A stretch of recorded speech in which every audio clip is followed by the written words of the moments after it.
കഴിഞ്ഞ ദിവസം മൂവാറ്റൂർ നിർമ്മല കോളേജിൽ നടന്ന സംഭവം നിങ്ങളൊക്കെ അറിഞ്ഞിട്ടുണ്ടാവും. ഒരു നമസ്കാര സ്ഥലവുമായിട്ട് ബന്ധപ്പെട്ട ചെറിയ കുട്ടികളുണ്ടാക്കിയ പ്രശ്നങ്ങൾ. അത് പുറത്തെത്തിയത് വല്ലാത്ത മതവിദ്വേഷമായിട്ടാണ്. കാര്യം നമസ്കരിക്കാൻ അവിടെ സ്ഥലം കൊടുത്തിട്ടുണ്ടായിരുന്നു. അവിടെ ആരും നമസ്കരിക്കാൻ പാടില്ല എന്ന് പറഞ്ഞു. അത് പ്രിൻസിപ്പായിട്ട് സംസാരിക്കാൻ പോകുന്ന സമയത്ത് ഒരു കൂട്ടം കുട്ടികൾ അതൊരു വല്ലാത്തൊരു ഒച്ചപ്പാടും ബഹളത്തിലേക്ക് കൊണ്ടുവന്നു.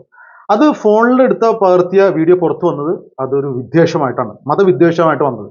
നോക്കൂ, അവിടെ എന്താണെന്ന് പോലും അറിയാതെ ഇവർ പറയുന്നത് കേട്ടു. ചില പ്രത്യേക മതവിഭാഗത്തിൽപ്പെട്ടവരുടെ വിദ്യാഭ്യാസ സ്ഥാപനങ്ങളിലും കച്ചവട സ്ഥാപനങ്ങളിലുമെല്ലാം മനഃപൂർവ്വം കുഴപ്പങ്ങൾ ഉണ്ടാക്കാനുള്ള ആസൂത്രിതമായ ശ്രമങ്ങൾ നടന്നുകൊണ്ടിരിക്കും. കൂത്തുപറമ്പ് നിർമ്മല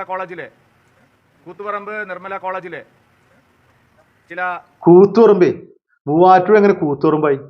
കൂത്തുപറമ്പ് നിർമ്മല കോളേജോ? അതാണ് കേട്ടിട്ടൊന്നുമില്ല. കിട്ടിയ പാടങ്ങൾ പുറത്തിട്ട് അലക്കാണ്.